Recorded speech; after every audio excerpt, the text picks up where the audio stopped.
Week 1 is officially in the books, minus Monday Night Football, of course, tonight. Lots to talk about. A lot of bad offense, a lot of bad quarterback play, a couple injuries that we got to talk about as well. We have 8 takeaways. We have a bunch of injury updates. We're going to go through some dynasty trades. And at the end, we'll kind of break down our early look at the waiver wire. Of course, Danny will be covering waivers more in depth in tomorrow's video. But big kind of beefy first live stream here for the Monday night recap, or the Monday recap of the Sunday night slate and the Sunday slate in general. Danny, let's start with the injury updates, because there was a couple injuries that happened. The most notable one in terms of timeline, I would say, that happened before the Sunday slate was Jordan Love. Knee injury, expected to be out about 3 to 6 weeks, probably a candidate to go on IR, given the knee injury he suffered. It could have been worse, could have been an ACL tear, was probably an MCL sprain is what they're calling it right now. Then we had Kenneth Walker, also had an abdominal injury. Sounds like he's going to be fine, but he does have a history of oblique hernia abdominal stuff. Said he was good. And then the other big one that happened too was on Sunday Night Football. Puka Nacua, right knee, re-injures the preseason injury that he had, ruled out very quickly. It could be minor, but Dr. Jesse Morris basically said it could be a 1 to 2 week injury if it's just a minor re-aggravation, could be a 4 to 6 week injury if it's more of like a grade 2 kind of PCL injury. So Love, Walker, Nacua, any comments on those guys? Yeah, so the first one with Love, there's a running joke on the channel for the longest time that anytime somebody hurt their knee, it would just be the me injury. But this is actually officially the me injury when I suffered when I played football, where everybody, the moment it happened, assumed it would be a torn ACL. Like everybody, when Jordan Love went down, thought that he would be out for the whole year, thought that he would be a long-term IR candidate. The Packers season was over. I saw a lot of Packers fans really, really getting upset, which validly so, man. You think you're going to lose your quarterback for the year. That ends up being the case. Fortunately for everybody involved, Jordan Love managers, Green Bay Packers fans, Jordan Love himself, the MCL sprain, I believe it was graded, you said, as a grade 2 sprain? Yeah, they said about a grade 2 sprain. It looks like it'll be a 3 to 6 week injury. Again, most fantasy doctors are speculating that he could go on IR. Short-term IR is 4 weeks, obviously, or IR in general is 4 weeks. So that could be a possibility. Malik Willis, Sean Clifford, not great quarterbacks behind him. Maybe they would entertain signing a Ryan Tannehill. There was no actual overlap between Matt LaFleur and Ryan Tannehill in Tennessee, because LaFleur took the Packers job the year that Ryan Tannehill got there. But I would like to see that for the sake of every Packers receiver involved. Hey, Tannehill was Brock Purdy before Brock Purdy. People don't realize that, baby. No, he was. Yeah. So Puka Nacua, like I said, he gets a re-injury here on Sunday Night Football. I talk about him. We're going to be dropping a video a couple hours from now about like guys that you should kind of panic on or guys that you shouldn't panic on. Yeah. To me, the panic meter is a little high on Puka Nacua, because not only is he potentially out somewhere between like 1 and 6 weeks. Mason's in the chat here. Special teams defense wins championships. But with Puka Nacua, I also was discouraged from what I saw from Cooper Kupp, looking like primo 2021 Cooper Kupp. Even when Nakua is back on the field, I have a little bit of concern towards what his production, his target share, and things of that nature will look like. I'm not as concerned for the on-field product, because we did see when he was healthy in the first quarter, Puka Nacua had like, I think 4 or 5 targets in that first quarter. And it was basically exactly how I outlined it coming into the year. Why not grab both these guys? Because we know the Rams are going to be a good passing offense. Stafford, despite a completely decimated offensive line, taking hits every drop back, looked phenomenal in that game. Like, obviously the injury concern is enough to potentially be scared of Puka, but assuming he is fully healthy in the next few weeks, in terms of how I project this offense, this passing game looks dynamite, and we know the targets are going to be concentrated between Puka Nacua and Cooper Kupp. Specifically, if either one misses, the other one is a candidate to finish as the wide receiver 1 overall in the week, and we saw that in display with Cooper Kupp. Looked like prime Cooper Kupp. A lot of that, familiar gadget work, motion. I swear every route, watching him as a fantasy manager, Cooper Kupp was in motion across the formation. We saw that multiple times. Little flat routes, little in breakers, little out breakers. Like, they were just getting him the ball in space, and he was really performing in that regard. He ends up getting that late touchdown off that little scheme motion. And when that happens, so for reference, I have Puka Nacua and Cooper Kupp in my home league. So when Puka goes down, I'm like, oh crap, like I'm not really feeling good. I have those two as well as Jahmyr Gibbs as my Sunday night players. Jahmyr Gibbs scores a touchdown. Cooper Kupp goes on the other end, scores a touchdown. I was projected to be the underdog going into Sunday Night Football, but Cooper Kupp and Jahmyr Gibbs basically saved me. Yeah, no, it definitely feels good having the insulation there that Cooper Kupp's at least going to feast. The other two major injuries, Jordan Addison had like a minor ankle sprain. It sounds like it's not going to be much. It's actually the other ankle, if anyone was curious, because he did deal with an ankle sprain in the preseason and in training camp. It is the other ankle. Sounds like it's a low ankle sprain. They were already killing the Giants anyway. Doesn't sound like it's going to be too concerning. Jake Ferguson and David Njoku, two of the top 10 to 12 tight ends overall ADP wise. ACL, thankfully, not the injury for Jake Ferguson. It is an MCL sprain and a bone bruise, according to Ian Rappaport. A lot of fantasy doctors kind of speculated the same thing. It is a multi-week injury. It's probably going to be anywhere between 4 to 6 weeks, I would imagine. He'll probably go on short-term IR as well. And David Njoku has a high ankle sprain, according to Ian Rappaport. Also similar timeline, probably anywhere from like 2 to 6 weeks, but probably closer to like the 4 to 6 week range, and also a potential candidate to go on IR there. So tight ends, when we talk about the waiver stuff, are probably going to be in high demand this week because the tight end position had a horrible week, which we'll get into in the takeaways, and 2 of them went down.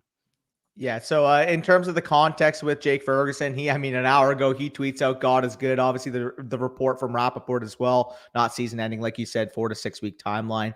I would say even that would be like the cautious timeline because by all accounts, Cowboys team doctors, Cowboys team reporters have indicated that they view it to be a very short-term injury. So we'll monitor, obviously, the complete implications of the injury, but judging on the field, as a Cowboys fan, I'm thinking in my head, a couple plays earlier, Brandon Cooks comes out. He eventually went back in the game, but I literally texted in our group chat, the Cowboys are losing all their weapons. Cooks goes down. Ferguson goes down. I'm like, yeah, we're winning this game, but like, we can't just throw it to CeeDee Lamb every freaking play. We're going to need some of these guys to stay healthy for once, But at least Brandon Cooks came back. Yeah, Brandon Cooks came back, and we'll actually talk about him a little bit later as well. So, again, not a super huge catastrophic week of injuries, but we did have a couple guys that are going to leave some rosters a little bit in need of some waiver additions, particularly at quarterback if you have Jordan Love, and at tight end if you have either Njoku or Ferguson. I have Njoku in my home league, so I'm a little bit pissed about that. I will be on the lookout for some tight end production on the waiver wire. So, Danny, let's get into some takeaways. And you made reference to your Cowboys already. I'll let you talk about the performance. Unfortunately for you guys, like, we're football fans just like you guys. We want to talk about our teams first. It's the first thing that I got excited about this morning, the fact that Baker Mayfield led all quarterbacks in EPA per play this week, the fact that he threw 4 touchdowns, only threw like 6 incompletions or whatever, had like almost a perfect quarterback rating. Man, the Buccaneers offense looked fun. And conversely, when you compare the Panthers offense, where Dave Canales, the offensive guru, left the Tampa Bay Buccaneers to leave us have a horrible offense this year, it didn't look like he did a whole lot for Carolina yesterday. And we had Liam Cohen running basically the Rams offense is what it looked like. And all 4 of our receivers, our top guys, Godwin had a great game. Evans caught 2 touchdowns. Jalen McMillan had a great game as well. Then you also have Trey Palmer making contributions. Like, the running game actually looked functional. Graham Barton, who we took in the first round at center, looks like a future all-pro caliber guy. You have Rashad White, Bucky Irving, both actually functional running backs instead of just pass catchers too. So I was really, really excited to watch my team this week. I know it's the Commanders. Commanders aren't very good, but man, that was a hell of a performance. Yeah, I got to tip my cap, honestly. Going into the year, we assumed it would probably be a 2-horse race between the Falcons and the Buccaneers. We'll take away some of these underperforming offenses in a second, but Bucs offense looked miles and miles better than what we saw from the Falcons this week. Again, obviously matchup implications do matter, but really impressed with what your Buccaneers were able to put on display. We talked about in the offseason that we didn't think the quote-unquote downgrade from Canales to Liam Cohen would actually matter, and like you indicated, it even looks like an upgrade at this point, honestly. Yeah, like Cohen was using like concepts and schemes that and again, Canales isn't a bad offensive coordinator. I think he's fine. He's definitely good working with quarterbacks, as we saw with Geno and with Baker Mayfield. But the actual play calling was the thing I had a problem with Canales. It wasn't that he wasn't going to get the best out of his quarterbacks, because he clearly did with Baker last year, clearly did with Geno Smith in 2022. It was him as an actual play caller that I had an issue with, because he didn't scheme up runs very well. We were the worst offense in the NFL at running the football last year, dead worst. So the run game was non-existent last year, and Baker and Evans and Godwin and those guys had to do absolutely everything. Not only is our offensive line better, not only is our play calling better, Baker looks better, he looks more comfortable, and our receiver core is deeper this year because Trey Palmer is no longer a rookie, and Jalen McMillan looks like he's going to be a at least contributing number 3 receiver for the entire season. Yeah, that was a big takeaway too. I actually have him, I believe, in my home league, Jalen McMillan, and it's a deeper roster size, 3 wide receiver, 2 flex, I believe, with that league, or 2 wide receiver, 3 flex, one or the other in that particular league. And I have Jalen McMillan at the bottom of my bench right now. He's just a stash, but if he keeps getting that type of usage, if he keeps getting that type of downfield presence, man, he's going to be a factor, honestly. And he looked good. Obviously, that touchdown, he did look good on that play. So I'm just excited with the complexion of this Bucs offense. Like you said, I think this can be a sneaky top 10 offense for the rest of the season. Yeah, and I don't remember who I told to start Baker Mayfield over Joe Burrow, but I feel pretty good about that decision. And I had Baker high in my rankings. Like I had him like 13, 14, 15. Like I had him really high in my rankings because I really like the matchup was great. The receiver core, I feel good continuity wise that this offense was going to get out to a good start. So we've jabbered on enough about my team, Danny. I'll let you talk about the Cowboys, and we could touch on the Browns as well because they looked putrid. And to quickly wrap up that game with the Bucs too, like the Commanders' offense is drop back, first read not there, Jaden Daniels run, and maybe throw it to Brian Robinson.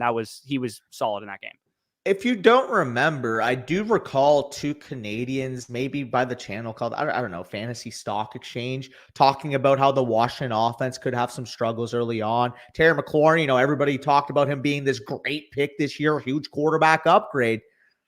I'm just saying, I feel pretty good about our preseason stances right now. I do say. Yeah, I like Jaden Daniels because he was going to run. But I didn't really love what he was going to do for his offense. I didn't think he was like this passing quarterback upgrade for Terry McLaurin. And if we sound arrogant and victory lappy right now, don't worry, we'll be eating some humble pie here in a second. So, 100%. Danny, Cowboys, how did you feel about that game? And I mean, the Browns refused to show up. So, I'll touch upon it in 2 ways. The first way I will say, because obviously the main takeaway is going to be the defense. I'll get into that in a second because they looked phenomenal. Mike Zimmer called a perfect game despite having a rookie quarterback on an island against Amari Cooper for the majority of the game. We'll talk about it in a second. Kalen Carson had a phenomenal performance. But the first one I want to talk about is people might be a little bit concerned about the Cowboys offense. They go through the box score. They don't see a ton of rushing yards. They don't see a ton of passing yards. I'm telling you right now, this is one of the weird games where the Cowboys were up so big at half. Like, if you look at the first half box score, Dak had like 90% of his passing production. The rushing game had like 85% of his passing or rushing production. Second half, they played it cautious. They know the Browns have a good defense. They know the Browns offense isn't doing anything on the other end. So people might look at the overall box scores, look at, Dak, CD, all these players on the Cowboys offense and think, oh, I got to trade them because they just had an awful game. It's more so the context of the situation. We see so many times in the NFL, weird game scripts kind of happen. And that, in my opinion, is what happened to be the case with the Cowboys. Because in the first half, when they were actually being aggressive, throwing the ball down the field, trying to put points on the board, like Dak, like I said, I think he had 15 for 20, 15 for 21, 150 passing yards and a passing touchdown in the first half, and ended up finishing with like sub 200 passing yards. So if you guys are panicking about the Cowboys offense, don't be. We should see some potential more even game scripts going forward because, we'll get into the Browns then. When your Browns offense is simply not moving the ball against the Cowboys defense, there's no need to put the pedal to the metal. There's no need to throw the football down the field. The Browns looked awful. The Browns offense as a whole could not move the ball across the entire game. Mike Zimmer was in his bag. Exotic looks up front, double mugging freaking Micah Parsons, running him right up the center. Like, I'm sorry, man. The tip drill interception that Parsons caused was a pretty insane play. I'm not going to lie. Like, dude, he's just the ultimate chess piece. The amount of stunts I saw this guy getting free rushes inside against Deshaun Watson. And for Deshaun Watson's credit, was he good on the day? Absolutely fucking not. But one thing he did well was evading pressure because he was pressured on like 50% of his dropbacks. And there were a couple plays where we had, dead to rights in the backfield. Deshaun Watson for a sack, 5-6 yards in the backfield. And he's scrambling. He's getting like 8 to 10 yards on the play. And I got a couple stats here. The first one, Cleveland Browns quarterback Deshaun Watson went under pressure by the Cowboys on Sunday. 5 of 17, 29% completion rate, 22 passing yards, negative 8.5 completion percentage over expectation. Basically a negative 15 EPA, 6 sacks. And the other thing, I mentioned rookie cornerback Kalen Carson. He had the tough task of basically lining up on Amari Cooper for a lot of the game. Targeted 10 times, only allowed 44 yards, and had a couple opportunities at getting interceptions. So people were worried about the Cowboys defense because of that playoff game against the Packers, 6 touchdowns in the first 7 drives. You've heard me harp on it all offseason. I thought Dan Quinn was one of the most overrated coaches in this offseason cycle. Mike Zimmer, man, he's got that defense humming. And another big part, man, that second level, Eric Kendricks to Marvin Overshown, we got a fucking linebacker core now, and we didn't have that last year. Yeah, absolutely. I think the I'm looking at the grades for the Cleveland offense, and the highest graded pass catcher on the Cleveland Browns offense was David Njoku at a 59.5 grade, who left the game halfway Yeah, through. Like I said, Jerry Jeudy had like a 57 grade. Amari Cooper caught a had like a touchdown. That's why. 54. Yeah, Jerry Jeudy did catch a touchdown, but like Elijah Moore, Tillman were like in the 40s. Like Yeah. the offensive line was horrid. Like there was no Browns offensive player over a 67 grade other than Wyatt Teller, who's like their right guard. Like it's not a very impactful position on the field. And Watson, like you said, wasn't good. And he missed throws. He made bad decisions. He like all he did kind of well was extend plays. And even then it resulted in some bad decision making. Yeah, like honestly, it was just it was almost embarrassing to watch on their end. Like their right tackle again, DeJuan Jones out of Ohio State, solid prospect, goes to the Browns, but the amount of false starts, the amount of holding calls, like the guy legitimately looked terrified that Micah Parsons was lined up across from him. The amount of times he jumped early because Micah Parsons is in his stance right in his fucking face, and this guy's leaving 2 or 3 seconds before the ball's even snapped, man. That's how you know you bring the fear factor as a defensive player, when the offensive line is doing everything possible to get out of their stance right away. Yeah, I will say too, like from a fantasy perspective, this week felt kind of disappointing in terms of what you guys might have expected for some of your stars. Like for those of you guys that had like a Monra or Marvin Harrison Jr., Drake London, some of these guys just like they didn't have the game that you were looking for. This was kind of like a historical outlier. If you guys can see this tweet from Steve Palazzolo here, 33 passing touchdowns in week 1, excluding Monday Night Football tonight. If we get less than 4 touchdowns passing in this game, we're talking like 2023 and 2024 being like historical outliers. Same with like you look at the passing yardage leaders, other than Tua Tagovailoa and Baker Mayfield and CJ Stroud and Josh Allen and Anthony Richardson, I suppose. Guys that were like started in fantasy lineups and we had like active, tons of weapons from these offenses, underperformed big time. Like Prescott only had 179 yards, like you said, Geno 171 yards, Watson 169, Burrow 164, Kyler 162, Lawrence 162, like Cousins 155, Herbert 150 or 144. Like it wasn't a passing bonanza this week. So if you guys had down production in your tight end spot or your wide receiver spot or your quarterback spot, everybody did pretty much. Unless you had like a quarterback, unless you had Anthony Richardson, Josh Allen, CJ Stroud, like there was a couple guys that had big games, and other than that, it was pretty much a wasteland. Maybe you started Baker Mayfield or something like that, and then tight end, like unless you had Isaiah Likely, like you had a terrible tight end this week. And Pitts caught a touchdown, but like he had like 11 PPR points, like and he was like tight end 3 on the week. Like you look, like takeaway number 2 here is like tight end was ass this week. You have Likely, Foster Moreau, other than Bowers, Pitts, Laporta, and Njoku, who left the game early, and Trey McBride, tight ends that were actively started in fantasy lineups, like really disappointed. Dalton Kincaid had like 2 points, Travis Kelce 6 points, Mark Andrews like 3 points, Evan Ingram had like 1.5 points. Like it wasn't a great tight end day. And like some of these guys are more concerning than others. Like of the tight ends that underperformed, I'm going to talk about this in the Time to Panic video, but what tight end has you the most panicked and what tight end has you the least panicked of the guys that underperformed? And like I said, the guys that underperformed primarily were like Kelce, Andrews, Ingram, Kincaid, McBride, those type of guys. Like even though McBride and like some of those guys had good volume, just there wasn't a lot of output there. Is anybody that doesn't concern you and some that do? So, I mean, the ones that don't concern me, Travis Kelce, like, I'm not concerned. I still want attachment to this offense. The Ravens were a good defense coming into the game. Yeah, it's not the performance you wanted to see, but we're still getting potentially the number 1 weapon. Again, who knows, though? Maybe Rashee Rice has a claim to potentially be the new number 1 weapon, but I do think that Travis Kelce should have better days moving forward. Dalton Kincaid, we kind of talked about the overall snaps, the overall route participation is exactly what we want to see. The production wasn't suited. I mean, Josh Allen had full autonomy in the red zone. This guy was the meme that I saw was like James Cook with a Cole, and it's like, Josh, can I take this red zone carry? And then it's just Josh Allen. You remember the meme with like the Simpsons guy like jumping through the fucking window? Like it's just Josh Allen on the goal line, jumping through the freaking goal line every single time. And that's just epitomizing what the Bills do basically in the red zone is Josh Allen is going to carry the football and Josh Allen is going to score rushing touchdowns. He had 15 rushing touchdowns last year, and we were talking about that potentially going down with Ray Davis added, with James Cook potentially taking on a bigger role. But kind of just looks like Josh Allen does what he wants when he gets down there, to be honest. Yeah, I mean, 83% of the routes and 84% of the snaps for Dalton Kincaid. Like, that's elite tight end one usage. He just didn't get the targets. And like, same goes for like Kelsey, 84% of There's the routes. one I'm worried about though. And that's Mark Andrews, I'm assuming, is the one that you're worried about. And we'll talk about Isaiah Likely when we get to the waiver stuff. But I mean, 75% of the routes, that was down from 94% in his healthy games last year. Likely had 69% of the routes, which is up from 53% last year. And if you recall, Mark Andrews missed a lot of time. So Isaiah Likely, when Mark Andrews was on the field, was like a 30% route participation guy. So he basically doubled his role for the most part in the offense. So Andrews, like, is he going to still be a top 12 tight end? Probably. Like, is he potentially even a buy low candidate? For sure. Am I worried? Like, do I think he can finish tight end 1 overall with Isaiah Likely having this big of a role? Probably not. Yeah, for sure. By the way, I just want to outline this. I see people asking for Monday Night Football picks.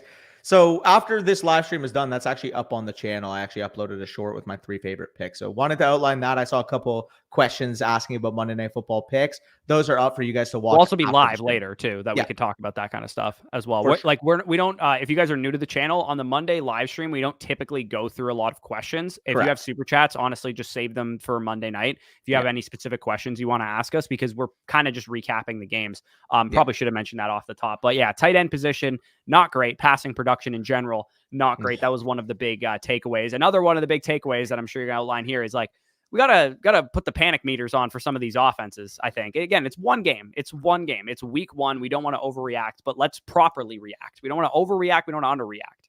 So I'm going to ask you. So I'm going to do a scale of 1 to 10. 10 being like we are completely full grown panicking. We are worried about this offense moving forward. 1 being blip on the radar. We think we're going to be able to move forward, moving forward. So first one, I mean, the Cincinnati Bengals losing 16-10 at home against the New England Patriots. What's your panic meter on the Bengals? So it's difficult because the Bengals, are notoriously slow starters. They always play shit in September. B, T. Higgins wasn't out there, and Jamar Chase apparently was coming off of like the flu or the food poisoning or something. He played like a decent allotment of snaps. He's still kind of like, so-so on his contract situation. I'm worried about the Bengals from the fact that, like, how we talked about, like, this is the year the stars all align for the Bengals, and they have that 45 touchdown, 5,000 yards. The stars aren't aligning. But am I worried that they're going to be a bad offense once everyone's on the field? No, I just don't think this is like a special Bengals year. It might be just like the last couple of years where it's like when things are going right, they're going right, but there's a little bit of hiccups in the middle of the road there. Hopefully by like October, this is a non-issue.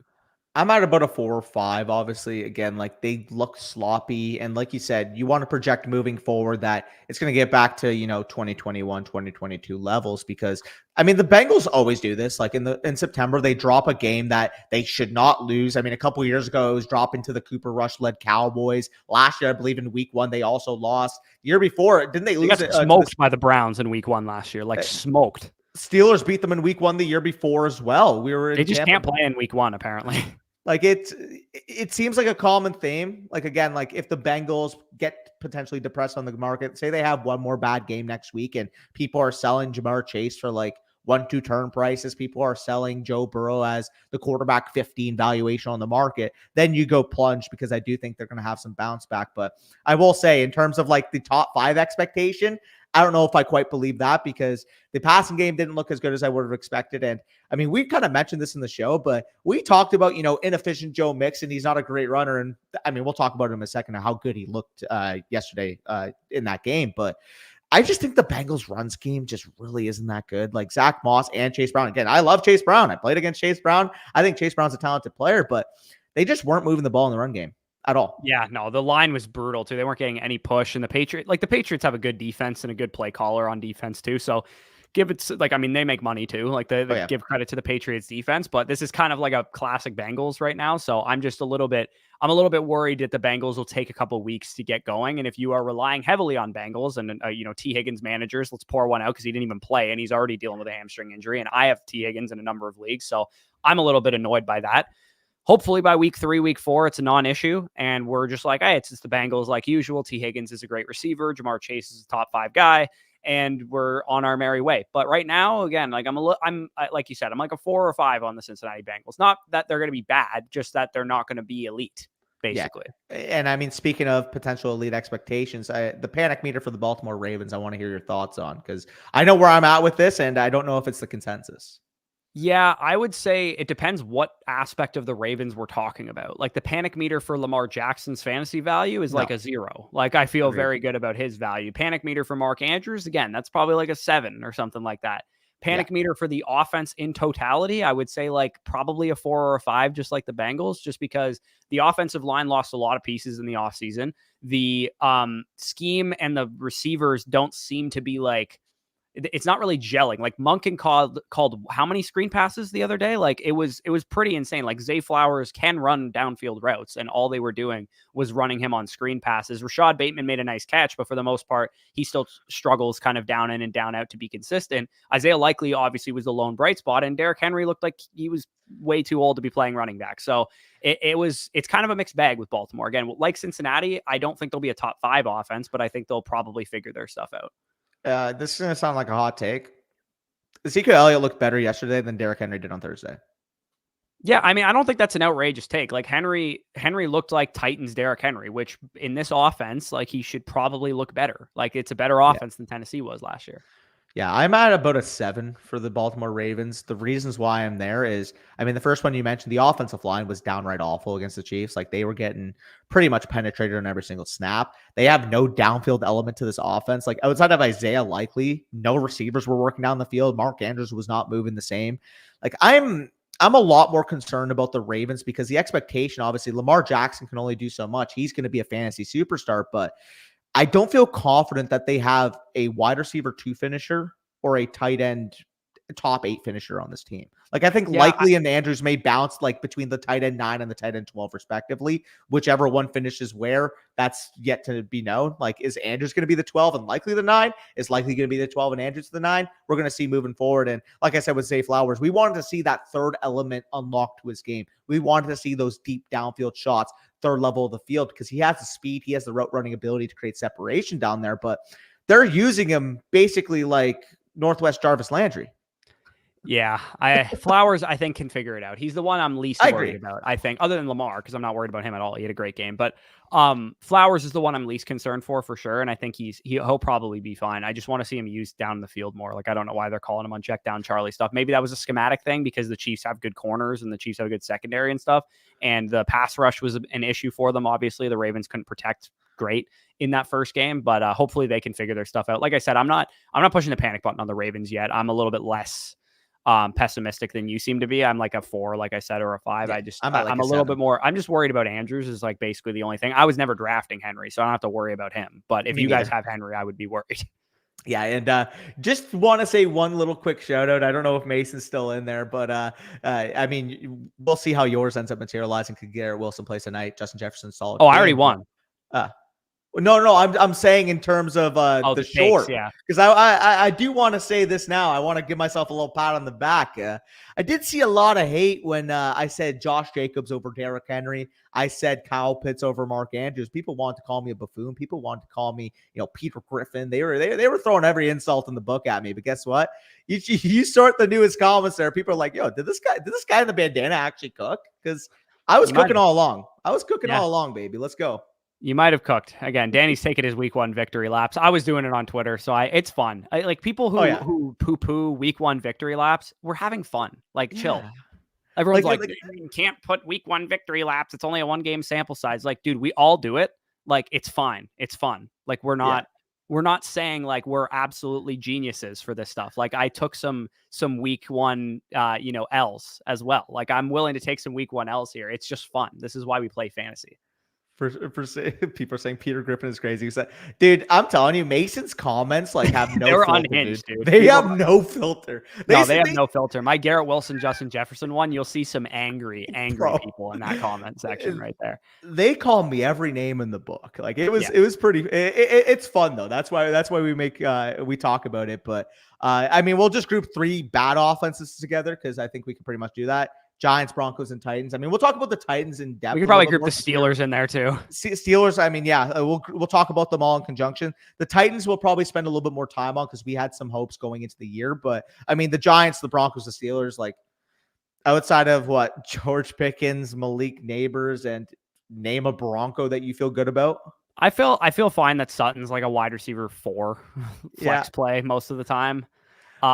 Javante's usage, I mean, I'll talk about him in the time to Yes. panic video. It was not good. Jaleel McLaughlin outsnapped him on early downs. Javante randomly got the Jaleel roll where he was like the third down, long down and distance and 2-minute drill back, which is great because this team's gonna be losing a lot. And he was the short down and distance guy too if they get in the red zone. But yeah, I mean, of this group of offense, like you said, Giants, Broncos, Titans, and Steelers. What's the one that you just like, I don't want to watch this fucking team? Like, I like, just get them off my team. Like, I don't want to watch them. I think the answer to that one is probably Pittsburgh, just because I just don't want to watch Arthur Smith's offense. Yeah. I think the Broncos, Giants, and maybe the Titans, I'm a little bit less optimistic for them after seeing how bad Levis played. The Broncos and Giants, I have a feeling will start to figure it out as the weeks go along. And honestly, just the tiebreakers there is that the Giants and Broncos have the best coaching staffs of these four offenses.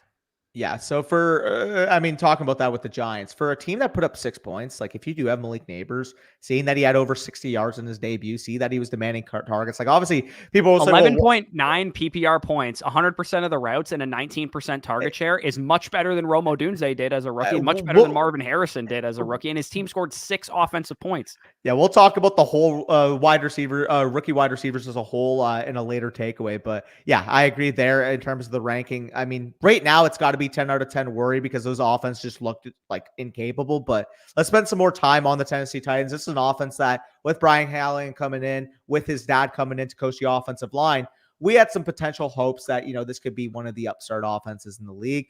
Will Levis could take a step. And the Chicago Bears, for what it's worth, at home, really good defense, home favorites for a reason. Like the Bears should not be, you know, something to overlook here. They were one of my favorite streams at defense for the week. And I actually started them in the Flock League, put up the defensive one performance, 25 PPR points. Shout out to me, by the way. My offense didn't play well as a whole in my fantasy team, but guess what? When your kicker and when your defense and special teams comes out to play, you can relate to this as well.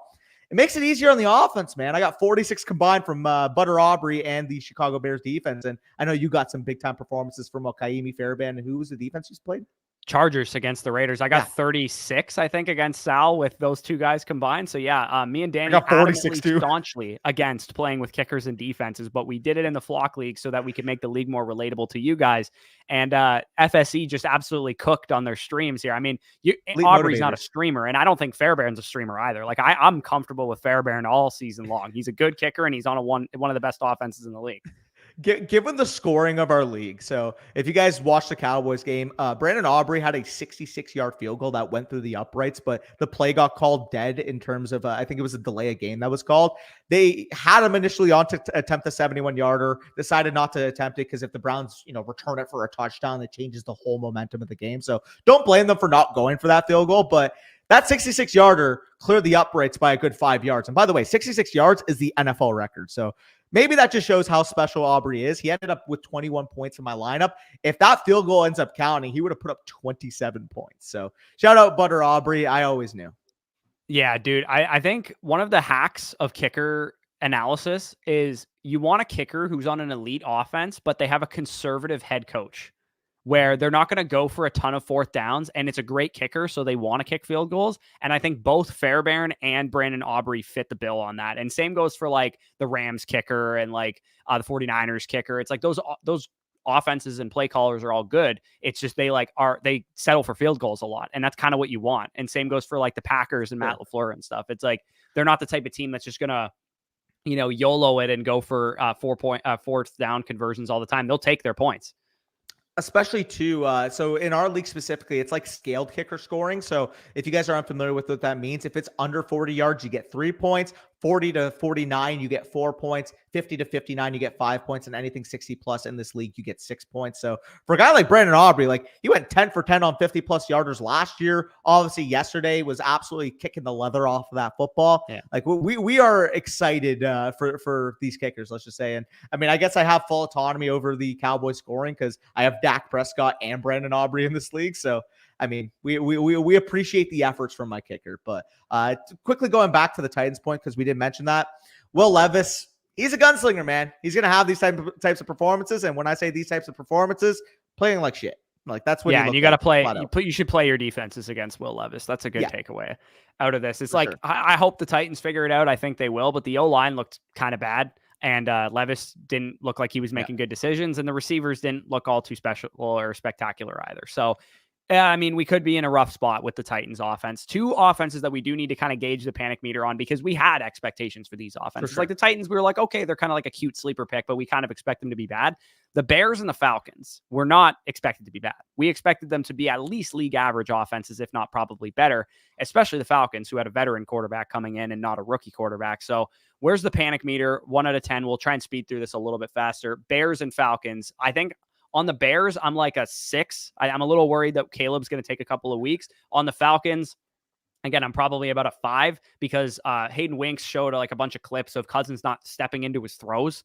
And, for a quarterback coming off an Achilles tear in clean pockets, he's not able to step through his throws because of the injuries. Like, that's not good. I mean, thankfully they have Penix there. So if Cousins is terrible for 2 more games or 3 more games, maybe they like put Penix in there to see if he's any better. That cap. I mean, as a Bucs fan, you gotta love that.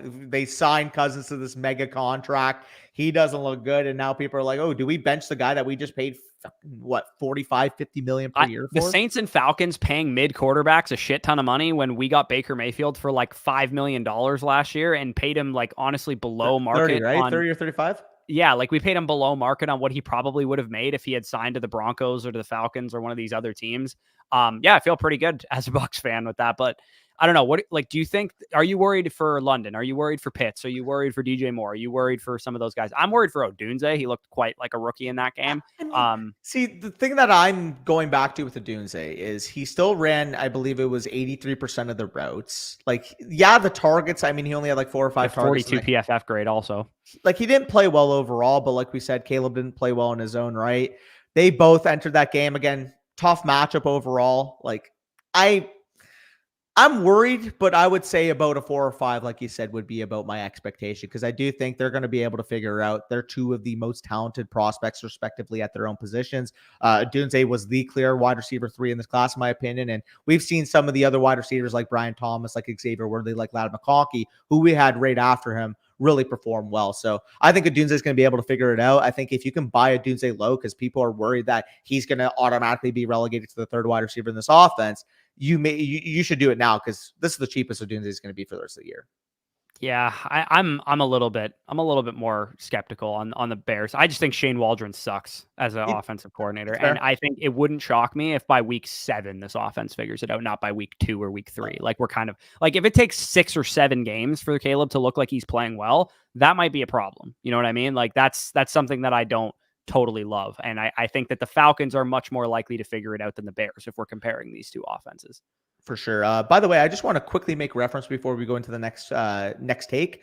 428 watching now on YouTube, 626 total in the stream. I only see 46 YouTube likes. So if you guys are watching, you're enjoying the show overall, hit that like button. It does help us a lot. Let's try to get that to at least 100, 150, because I mean, it doesn't hurt you guys to press that button. Of course, yes. Let's talk about the running back dead zone. So we took some victory laps earlier. 8 of the top 12 running backs on the week were dead zone running backs. So Mixon, great week, and actually looked really good too. Aaron Jones, great week, looked great also. Ramondre Stevenson, we were kind of in on Stevenson, so that one's not a huge L for us. Tony Pollard looked pretty decent despite the Titans offense being terrible, and he actually adamantly outsnapped and outperformed Tajay Spears. James Conner looked good, got good usage. Kenneth Walker looked great and actually burned the fuck out of me in my home league. Alvin Kamara looked good, had good usage as we kind of expected. And Brian Robinson also looked good against the best defense in the NFL against the run. So dead zone running backs really cooked us. And I mean, in best ball leagues, we were in on some of these guys, but in redraft leagues, we were not. So we might have taken L, at least on some of them. I would still say we were in on some guys, depending on the cost. Like, for example, like when Mixon in home leagues fell to like the 5th round, I was in on him. It's just when people were drafting him at round 3-4 is when I said he was like I would be out on him. But like, I had him ranked in like the early 50s, I believe, mid 50s in my ranking. So like, I don't think I was out on Mixon per se. Same thing with Kenneth Walker. I literally took him at the 5-7 in our FSC listener redraft league, which I mean, he was probably one of the only bright spots of my matchup in week 1 with Amon St. Brown and Sam Laporta absolutely putting up some stinkers. The one that I'm going to have to take an L on right now because again, the thesis is still there, older running back potentially wearing down, but the main two that really showed out in week one, Alvin Kamara was much more efficient than I would have I was expected. much going more into in week on one. Kamara than you were. So For sure. I was very comfortable taking him in like the 5th, 6th round of like a, maybe I was not more 5th, 7th round, round. 6th round of like a redraft league. Like one of Yeah. my buddies took him in like the mid 6th, and I was like, that's totally a fine Oh, selection. that was I Debo, drafted right? Aaron Jones in our listener league. I got him in round 8, but like I still thought his outlook was fine for like even a round 7 pick. So I feel okay. I was in on Brian Robinson too. I feel good about that. Yeah, for sure. Like, I mean, of all these guys, which one is the biggest sell high, do you think? That would be my good actionable take here. I mean, I'm going to sound like a hater no matter what answer I say. I think Aaron Jones probably, simply because he's on that Minnesota Vikings offense. They put up 28 points in week one. Sam Darnold had a really good game. I believe he was second in EPA to your boy Baker Mayfield. I just don't think the offense is going to look that good every game. And if the offense Giants is are not a humping, dumpster fire on defense. I mean, I actually thought there was a chance the Giants pass rush should be really good this year, and I think it still could be, but the secondary is bad, and the second level of that defense is not good. So once you get through the line of scrimmage against those guys, I think Jones is probably the best sell high of this group. I also think Pollard's a really good sell high here too, because I'm much more concerned for the Titans offense than I am for the Vikings. I mean, I think we have a clear, decisive number one, but who's the one you're least worried about here? And it's easily Joe Mixon. Like Joe Mixon, I want to talk about how good he was running in that offense, because having those three wide receivers, having CJ Stroud, having a really good play schemer there with Bobby Slowick, man, that offensive line also, for what it's worth, played so much better yesterday than it did the entirety of the year, and kind of makes me think like, oh, like is Dameon Pierce just bad? Because Joe Mixon goes behind that offensive line, averages over 5 yards per pop. I believe he touched the ball like 33 times in that game. Like, he was the definition of a workhorse back. And I had him, I believe, as like my RB 14 or 15 coming into the year. And based off what we saw in week one, he's going to be a big rise in my rest of the season rankings. I think you can very well make the case he's a top 8 running back rest of the season. Yeah, well, let's play the game right now. Would you rather have Joe Mixon, Jonathan Taylor, Jonathan Taylor, or Joe Mixon? Mixon? Is that what you're saying? Taylor or Mixon? I'm going to take Jonathan Taylor there, but like it's an uncomfortable Jonathan Taylor. I'll say that. Am I crazy if I say Mixon, man? Like, he looked good, man. He looked great. Yeah. I mean, the other guy I think that's worth noting that's probably not a sell high here is probably Kenneth Walker. Like, assuming he's not hurt, he suffered an abdominal injury, like I said. He looks really good. And the offense ran through him, and they were throwing him the ball, and it looked like a decent offense there. And also Brian Robinson too. He's not going to play the Bucs every week, man. Like Brian Robinson has a chance to be a really, really good return on investment for those of you guys that drafted him as like a hero RB2 or something. Well, the one big takeaway too is we expected going into the year that, Brian Robinson's going to handle the between the tackles work. Brian Robinson's going to be the main bell cow between the carries. But what we really want to see is how is he going to be using the passing game? Obviously, they bring in Austin Eckler. Austin Eckler's expected to handle all the third down work, all the receiving work. Brian Robinson showed a lot of juice in the passing game. And I actually mentioned it a couple times coming into the year that the reason why I was getting higher on Brian Robinson is he's showing me more efficiency as a runner. And my thesis is always to you, if he does get receiving work, he's got the potential profile to really be a riser, really be a consistent week-to-week RB2. And we saw that in week one, despite a tough matchup. I mean, I literally had a part of my clip that I recorded, which if you guys are following the Flock League channel, you'll see on Tuesday. I literally said, Brian Robinson, you wanted to keep him, stinky matchup against Tampa Bay. Didn't matter that he had a stinky matchup. The guy's just good at football. Yeah, I mean, he had a 56% snap share and had good touches in a bad game script too. Like we were kind of beating the brakes off of the Commanders most of the game. So definitely encouraging if the Commanders are in closer games going forward that Brian Robinson will be a feature part of that.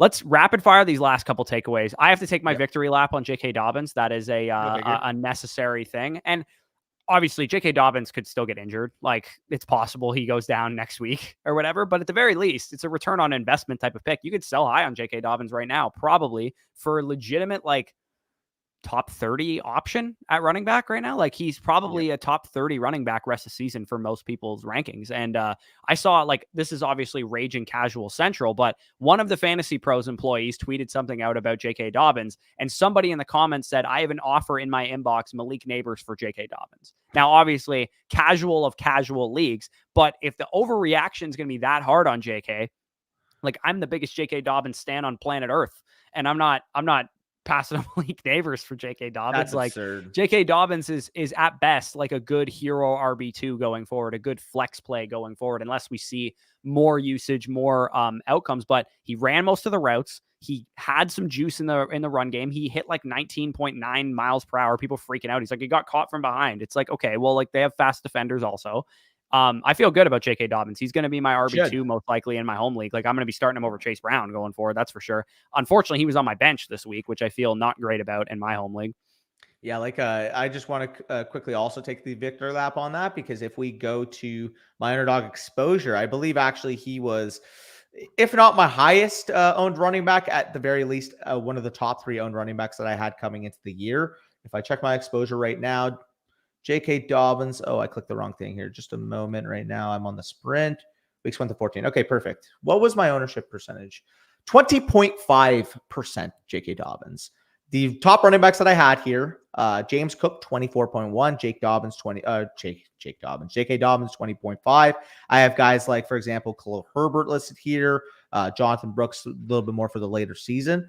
Feeling good about a lot of my roster sit percentages on Underdog right now. So, yeah, you should very well victory lap that, despite people saying, "Oh, it's 1 week. We're playing for later seasons." Like, hey, guess what? My closing line ADP value on J.K. Dobbins was I was drafting in the 180s most of the time. Yeah, and you get one great week out of a guy in the 180s, and you've already returned on investment. Yeah. Like J.K. Dobbins could miss the entire rest of the season, and that pick is already worthwhile because you know who's going around him? Guys who are inactive. Nobody's. Like guys who were literally inactive in this game. Feel good about there's levels to this, by the way, because when we were drafting J.K. Dobbins in the 17th round, that was when Kamani Vidal had like a 14th round ADP. So if you want to know how useful it is hitting on a 17th rounder, that's basically what we're talking about here. Yeah, exactly. So a couple more takeaways, Danny. I'll let you rattle these off. The rookie quarterbacks and the rookie wide together. receivers. I'll put these together. So mixed bag for sure. Yeah, I was going to say these were my 3 and 4 coming into the week. Rookie quarterbacks had quite the struggle, and rookie wide receivers for the most part were a mixed bag. Touch upon the quarterbacks. We mentioned Caleb Williams, not a great performance against the Tennessee Titans. The overall Bears defense really carried them in that game. We talked about Jaden Daniels. A little bit of a mixed bag there. Couldn't really pass the ball, but we were able to see him from a fantasy perspective really be a big contributor, because he had 88 rushing yards, 2 rushing touchdowns in that game against the Bucs. Really was getting out of the pocket, making plays with his legs, but the passing game just hasn't materialized quite yet. Drake May, we weren't able to see, but hopefully soon enough we do see, because it was the tight end show in New England. I'm not going to lie. With Jacoby Brissett at quarterback, we're just seeing dump offs. We're just seeing Ramondre Stevenson touches. We're just seeing Hunter Henry, and who was their backup tight end? He had a couple catches too. It was just, you didn't want to watch that offense play, to be frank. No, the Patriots are the most sexless offense in the NFL with Jacoby Brissett at quarterback. But the QBs, not a booming performance for other than Jaden Daniels, really, and that was just I don't think he played particularly well. I think he just ran well. Yeah, for sure. So, those were the 5 or 4 that started, with Nix, with Daniels, with, actually, was that 3 then? Or am I tripping? Am I miscounting? Penix didn't start. JJ obviously out for the year, and May didn't start. So, only 3 quarterbacks started from the rookie class. For sure. And then, we'll just go straight to wide receivers. I saw Dylan actually asked to discuss MHJ yet. We're about to talk about him now. Obviously, big, high-profile game going up against Buffalo. A lot of people predicted this to be a shootout. Ends up 34-28. If you just saw 34-28 Bills and you saw that the Cardinals' offense was putting up points, the immediate thought would be, well, Marvin Harrison must have had a fantastic game. He looked like a rookie. And I actually saw Hayden Winks. If you guys don't know his film watching Twitter account, but I believe it's called Winks Tape. But basically, he posts some all 22 cut-ups of the games, and he just looked a tick slow. I'm not going to lie. In those cutups, Marvin Harrison Jr., you watch him run routes versus even Michael Wilson, and Michael Wilson a little bit more snappy, getting to the spot sooner. Michael Wilson's already out of his break before Marvin Harrison was even starting it. So again, I don't think that's going to be a long-term concern. This is still the best prospect we have seen in the FSC prospect model. This is the best wide receiver I've ever personally evaluated, but the Bills had his number in this game. Let's just say that. Yeah, it's a mental hurdle. And, there's people talking about him getting bracketed and things of that nature. It's you got to play better than that. If you have Marvin Harrison, you drafted him to be great right away. You didn't draft him for the late season upside. I know that was kind of baked into it because he's a rookie, and rookies tend to go better as the season goes along. But you drafted him so high that he needed to be great immediately. You needed mid wide receiver 2 production week 1, and then wide receiver 1 production, high end wide receiver 1 production down the stretch. That's what you drafted Marvin Harrison for. That was the thesis of when you drafted him. So am I panicked on Marvin Harrison? I'm not panicked on him, but I have he's going to drop in my rankings for week 2, but like, yeah, he's going to drop in my rankings. It's like a yellow stoplight right now. Like you got to put some good tape out there and you got to get some targets. Like that's crucial. If he had caught the 40-yard touchdown that he was wide open for, then we'd probably be talking about him a little bit differently, but he didn't have a great game. Like that's the bottom line. So I got a question for you. Obviously going up against the Rams this upcoming week, Arizona versus LA. Where are you going to have Marvin Harrison in your wide receiver rankings? Because he was a guy that I had ranked in my top 15. I thought he'd be able to adapt right away. Obviously, he can't be in my top 15 based off that week 1 performance. Are we talking low-end wide receiver 2, or are we talking more so high-end wide receiver 3 until we see it? I'd probably put him in low end wide receiver 2 still. I'm going to probably have him around the 20 to 24 range just because I want to be optimistic on Marvin because I think everything, I'm not going to let 1 week deter me away from being like, yeah, this guy's total bum and he's going to be like a wide receiver 3 in fantasy. Like he needs to perform better. And I think he will. And I trust him to be able to do that. Yeah, that's where I'm at as well. I mean, we'll go straight into Malik Neighbors. Again, we talked about the Giants as a whole looking very lost on offense, but the one bright spot obviously was Malik Neighbors. People may go on a tangent. Oh, Wan'Dale Robinson, he out-targeted him, this and that. It's like, Wan'Dale Robinson. I mean, I talked about Northwest. It was like 5 yards, like it always is. Yeah, like, sure. Like, you're in a deep PPR league and you need a third flex. Yeah, Wan'Dale Robinson's going to piece you. But if you're talking about, like, a guy that can legitimately win me my league, Wan'Dale Robinson is, the candidate to be a wide receiver, low-end wide receiver 3 in most weeks, but he's not a guy that I'm going to put in with wide receiver 2 level confidence. And with Malik Neighbors, we're going to continue seeing better days. This was his first game with an offense that scored 6 points. He made plays all game. Like, I believe he had 7 or 8 targets in that this week as well. Like, days are going to keep getting better. We saw the floor of the Giants offense. Malik Neighbors was still a legitimate top 30 wide receiver this week. Yeah, exactly. I'm not worried about Neighbors at all. Odunze, like I said, I'm semi-worried about because the Bears offense looks Shane Waldron-y, and that's my issue with it. So Odunze is probably not a fantasy starter going forward until we see some better usage, until we see some better play out of the quarterback. Again, maybe I'm overreacting, but that spooked me a little bit. I'm not going to lie. Yeah. The Bears output, it made me a little bit nervous that this could be a slow burn type of offense, and you didn't draft yes, you drafted Odunze to be like a upside swing for you if you got him in like the 7th round, but like a 7th round pick, like kind of has to like make contributions to your team. Like it's not the type of guy that you just like, stash. Oh yeah, like who cares if I miss on this pick? Like it's an important pick. So Odunze is the one guy that kind of worries me a little bit. And we can rapid fire the other guys after you give your thoughts on Odunze. I'll quickly add with Odunze. I think it's more so like once Caleb starts playing better, I think we'll also see Odunze play better because I really do feel like a lot of the offense was hamstrung by Caleb Williams just having a struggle of a game. To be honest, like I think my question is, when does that stop though? It's not that I don't think Caleb will be a great quarterback. I think he absolutely will be. It's that I don't think the scheme is doing him any favors right now. And I'm not sure when that's going to end. Yeah. I mean, I think that's a fair takeaway to be like, is it going to be week 4 or is it going to be week 7 when they figure it out? And if it's week 7 and you spent the top 7 round pick on the guy, like you're going to be lacking for a while. So I think that's a fair assumption. We can move off to like the wide receiver 4 to 6 range in our rankings. Obviously, I mean, all of these guys had good performances. Worthy, McConkey, and Thomas are looking at as advertised. I mean, Worthy had the most fantasy points of any Chiefs wide receiver. 2 touchdowns. McConkey led the Chargers receivers in targets. And Brian Thomas was phenomenal. Looked outstanding. Like he was missed on, or not missed. I guess Jalen Ramsey kind of roughhoused him on the play, but great touchdown, awesome throw by Trevor Lawrence, and he desperately is what they needed last year. Like the Jags offense was always missing a big play element, and Brian Thomas Jr. looks like he is going to bring that element. I'm sorry, Corey. I gotta puff my chest a little bit. I gotta take this victory lap, but I mean, Brian Thomas is the fucking wide receiver 1 on this team. There's no dispute to me at this point. Christian Kirk is running the third. You're ready to call him the wide receiver 1 already, eh? I was willing to do it before the game started. I'll call him the wide receiver 1 fantasy point production wise, but I still think it's possible that Kirk out targets him.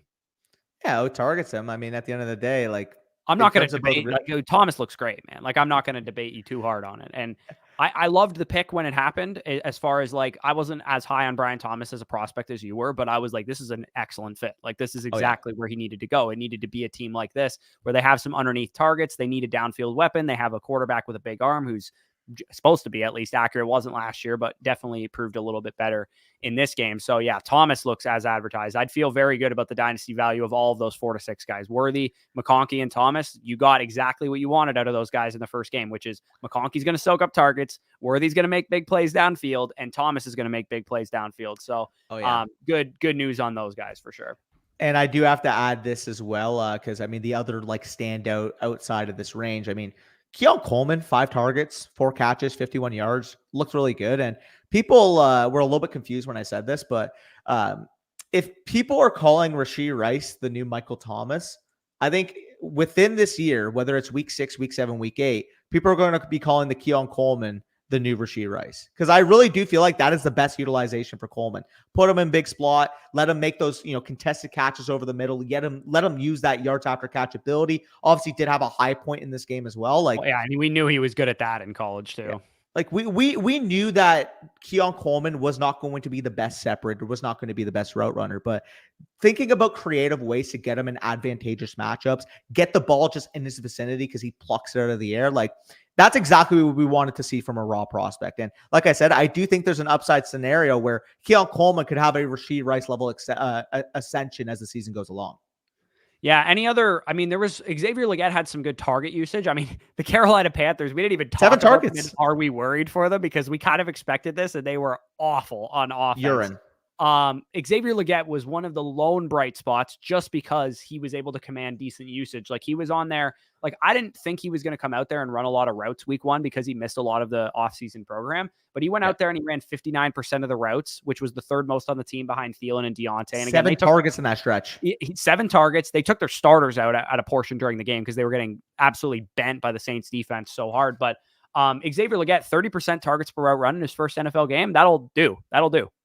Yeah, and we feel great because it almost feels like, yeah, we had to eat some crow on some of these takes, but a lot of these offseason takes, like as week 1 for one goes, game, they look decent, feel good. Yeah, like people were so out on Xavier Legette. He didn't produce in his first 3 years. He's gonna be 24 years old. Like, how can you take a guy that was getting fucking outproduced by this Walmart cashier in his 2nd year? And I mean, we were able to see Xavier Legette. If you watched the film, you knew this guy was a baller. He was a guy that we both had ranked as a top 10 wide receiver in this class. And we're just excited to see, yeah, the offensive complexion isn't great. And that's the reason why he's held out of these top 5 waivers we'll get into in a second. But if the offense shows any signs of life, maybe Bryce takes a step up. Maybe this was just an off game. Now starts getting in his groove. Like Xavier Legette's got an opportunity to be a top 2 target on this team very easily with Deontay.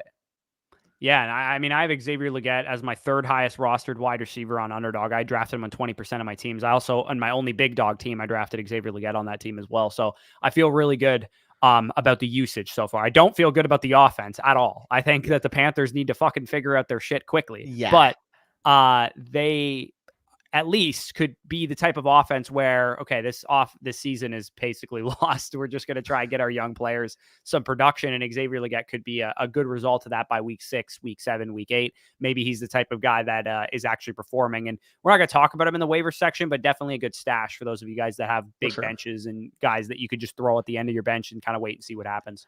Like he was one of my biggest sleepers coming into the year. If you guys watched the top 5 sleeper video, and that was more so like, oh, a stash. We'll see what he is, by week 4, week 5, make a determination.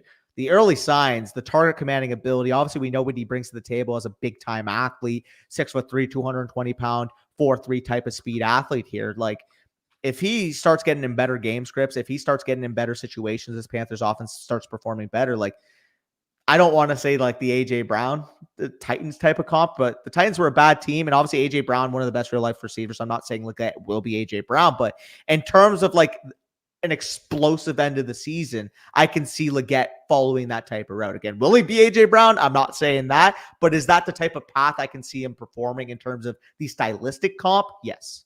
Yeah, and even South Carolina, great Deebo Samuel has also had a similar end to his rookie season, and also drew comparisons to Xavier Legette. So let's pivot into segment 3 of the show. We're going to look at a couple dynasty trades that you guys submitted to us, and then we will close it out with an early look at the waivers. Again, Danny will go more in depth and kind of more refined in tomorrow's video, but we do have a couple dynasty trades submitted from you guys. If you want your dynasty trades featured on this live stream, make sure I put out a tweet on Monday morning saying, hey, we need dynasty trades, any that you've made. And specifically, I like to look for guys that were like, hot topic players from that game.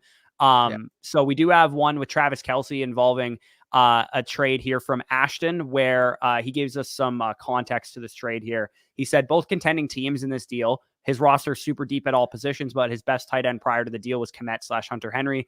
QBs missing, he said, Burrow, Geno, and Field. So he has like a pretty good roster. He basically receives Travis Kelce in a third for a 2026 first and second. He said contending team basically here. So the reason I think this is a good topic to bring up is because of the tight end, landscape and massacre that we saw this year. He did say he made this trade right before week 1 though.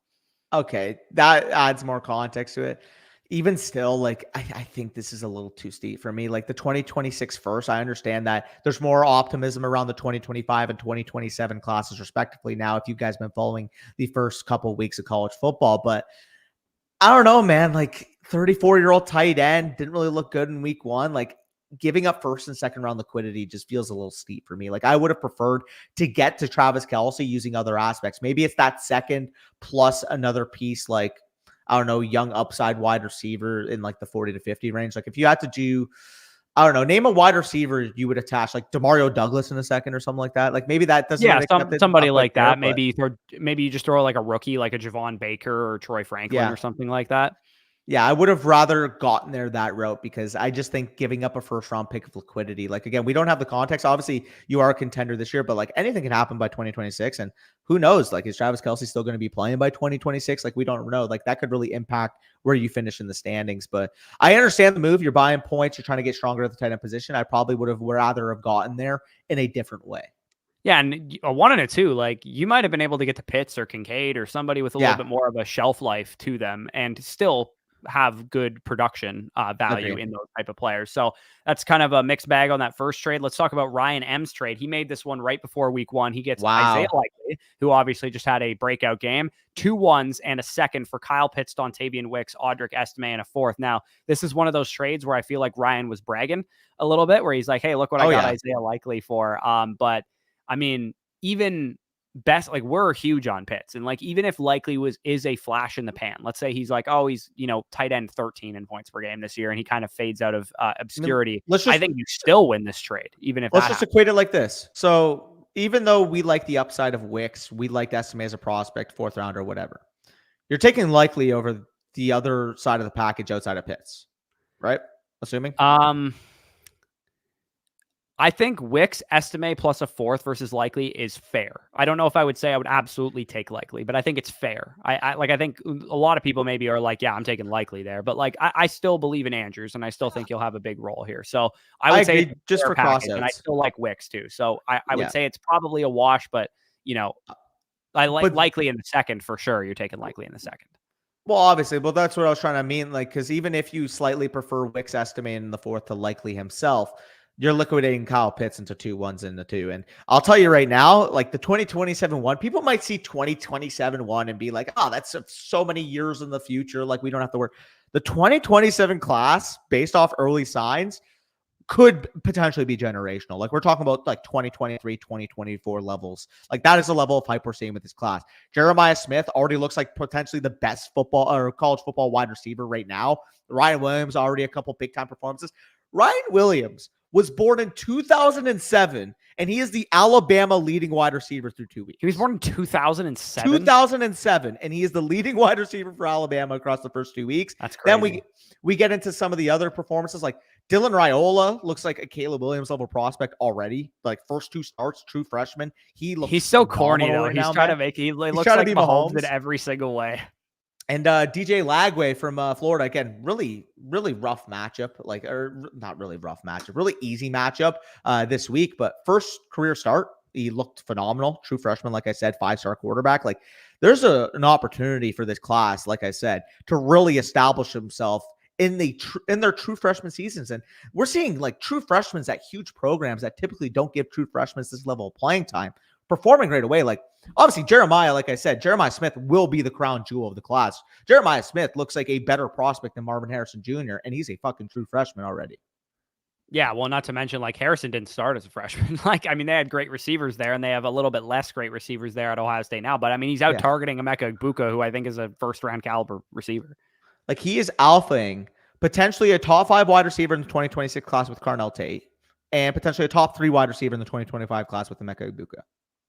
Yeah, he's doing the absolute Lord's work there. So good trade there for Ryan. Let's move on to the final trades duo here from Kung Fu Kenny. He says both trades made on a rebuilding team prior to week 1. Format is a 12-team Superflex PPR, no tight end premium, start 10.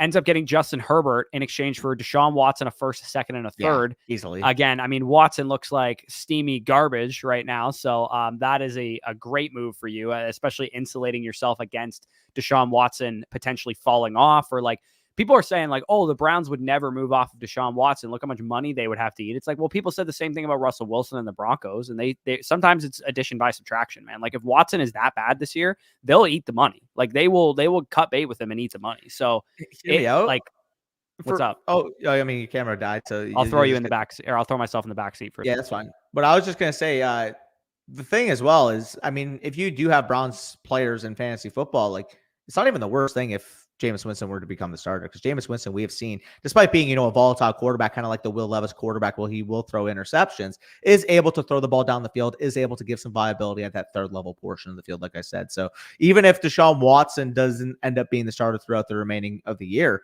based off what we saw in week 1, I don't even think that's a bad thing. So I agree with that. You do have the other trade. I'll wait for you to get the camera in. I'll just go basically off the cuff here. You guys will be able to see the trade in a second, but we do see for Kung Fu Kenny, actually, it should be in the background. Let me just pull it up for here. Yeah, perfect. We do see the second deal here. Kung Fu Kenny gets TJ Hawkinson, I believe. He's receiving TJ Hawkinson. Trades away David Njoku in a 2025 too.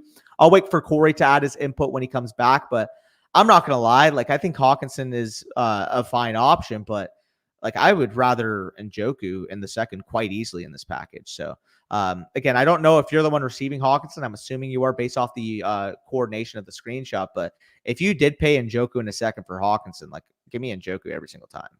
Yeah, he got a Hawkinson in that deal. So give me Njoku again, in a second. I slightly prefer Hawkinson.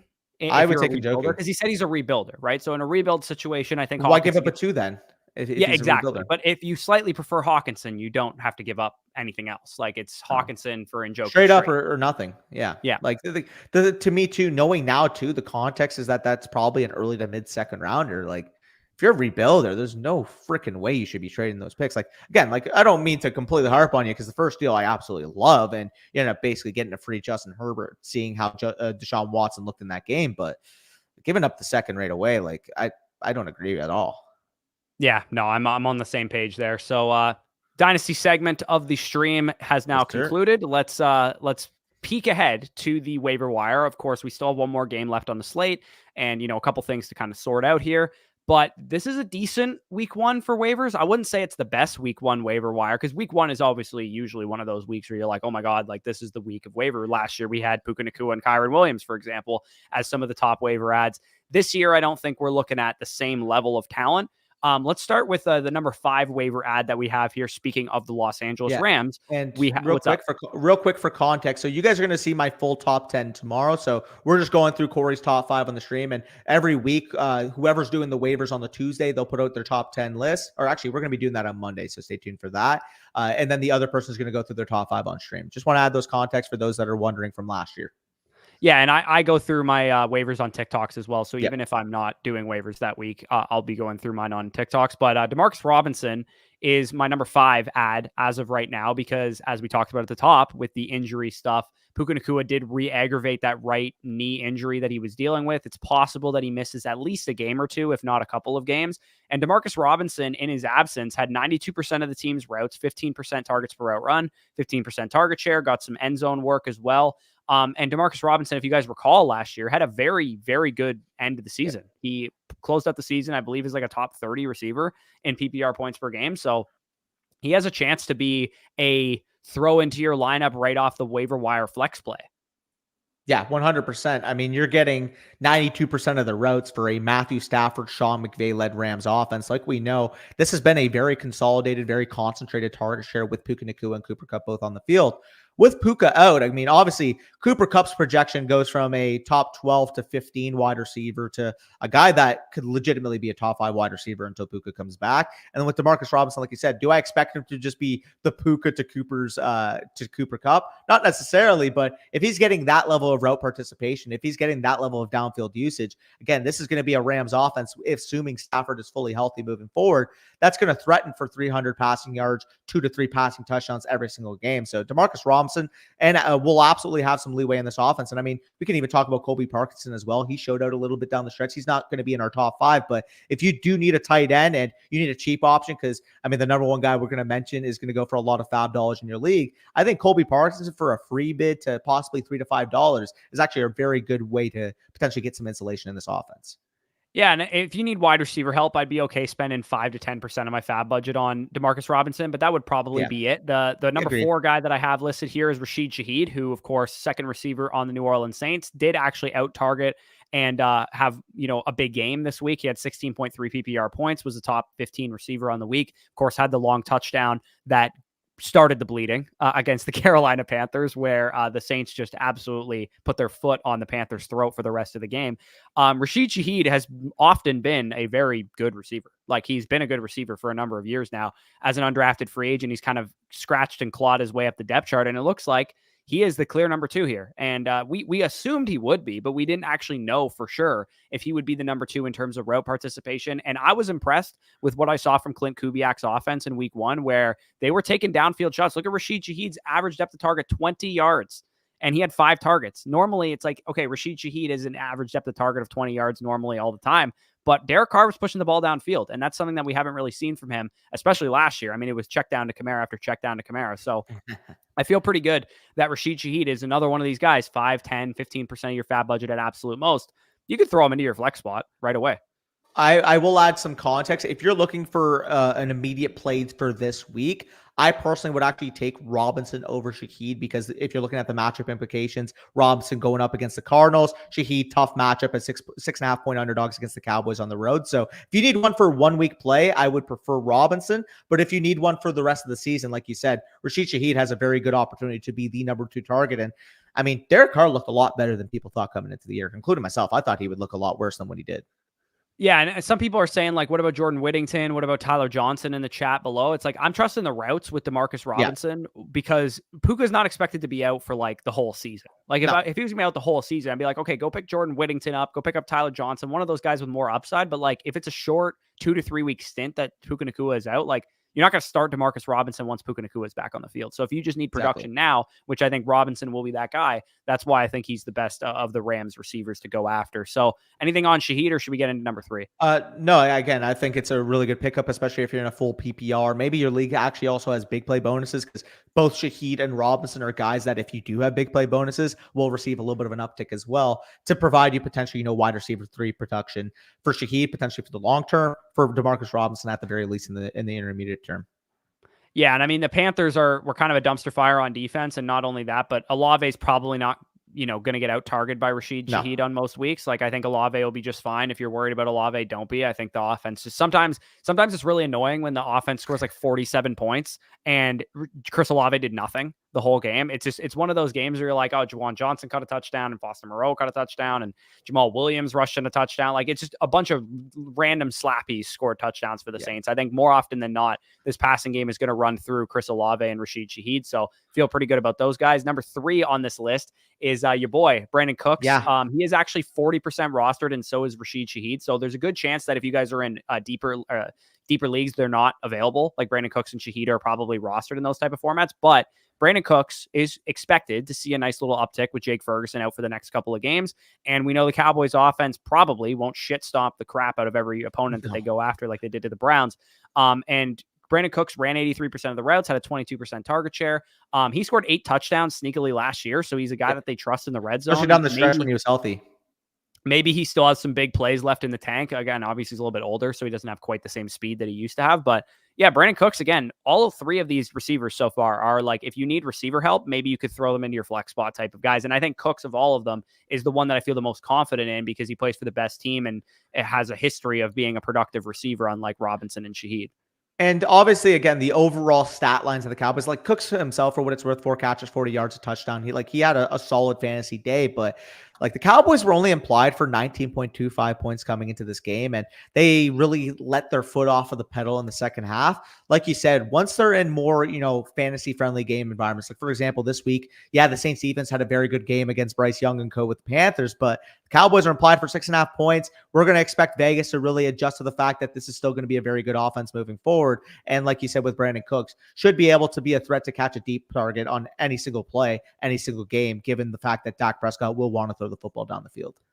Yeah, exactly. I think if you need a receiver add right off of the waiver wire, Cooks to me is the premier guy of guys that are widely available. Again, we could have talked about like Xavier Legette and Jalen McMillan and some of these guys that are more like stashes for the long term. But I think in the short term, if you're looking for production, that's kind of what waivers is for. So if you need stashes, obviously all of those like Jalen McMillan, Xavier Legette, Bucky Irving, Ray Davis, guys like that, line your bench with those types of players, especially in more leagues where you have like a great starting lineup already. But if you're in need of production, which is what waiver wires are generally for, these guys make a lot more sense in that case. And same goes for the top running back for me on the waiver wire this week is Alexander Mattison, who outsnapped Zamir White 59% to 39%.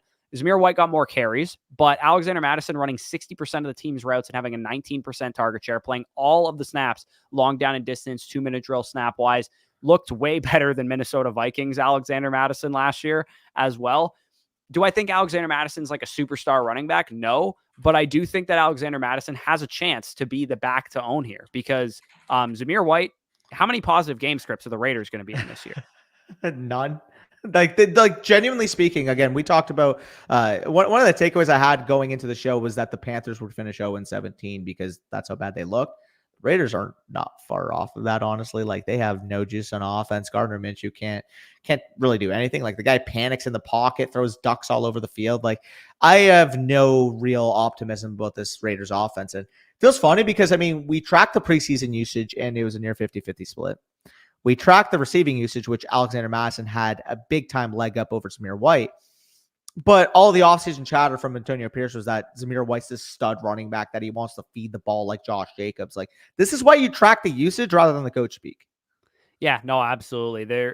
It's difficult when you just like have a preconceived notion about a backfield. And we weren't big on Zamir White, but even we would admit that like we thought Zamir White would be like a 65% feature back. 8th round, 9th round Zamir White, I was cool with that. It's just when he was going in the 5th, 6th, 7th round, that's where I was out on him there. But yeah, even me as being a quote unquote Zamir hater couldn't have even imagined this. Yeah, no, absolutely. So yeah, not great news for Zamir White managers. I would definitely be panicking a little bit on him because he's not going to have a lot of good game scripts. And if this is what's going to happen, then Alexander Madison's going to be on the field a lot more. So before we get into the number one waiver ad on the week, let me just tell you guys that we did not include J.K. Dobbins, who is 50% or 58% rostered. So if he's available, he would absolutely be the number one waiver ad of the week. And I would probably venture, how much fab would you drop on J.K. Dobbins if he was available in your league? I mean, you could be talking about like 50 plus. Yeah, like I think you could talk me into 40-50% of my fab on J.K. Dobbins if he was available, but he's not in a lot of people's leagues, so that's why he's not being talked about here.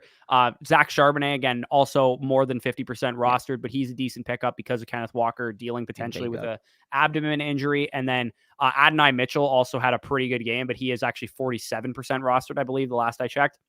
So I didn't include him here. I did like 45% and under for most of these guys, or 50% and under. But he was missed on like 2 open touchdowns by Anthony Richardson. Like he legit could have had a monster breakout game and been easily the number one waiver ad if he was available in your league.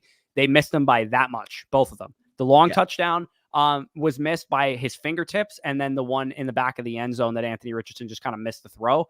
Adonai Mitchell could have had a monster game if he wanted to. And Josh Downs is probably going to be back soon, and he's also a decent stash, decent pickup right now too. But this Colts offense, I think there's going to be better days ahead. We didn't really talk about the Colts-Texans game, but I think that Richardson looked like a young quarterback with not a lot of experience. They put up 27 points as an offense with Anthony Richardson missing some easy layups. He made the hard throws look easy and the easy throws look hard. And I think that's going to be a common trend of Anthony Richardson. But the more he starts, the more he gets experience, the better he's going to look, in my opinion. And he put up a 33-point fantasy day in my home league scoring format with 9 completions. Yeah, and he was the one like so there were the tier 2 quarterbacks this year, him, CJ Stroud, Kyler Murray in a lot of our drafts, at least for our rankings. Out of those guys, He fell in every draft I was in. It Every wasn't single Kyler, draft it I was wasn't in, he Stroud, fell. always A-Rich. Like in one of my leagues, I got him at the 8-10. The 8-10 in a 4-point passing touchdown league.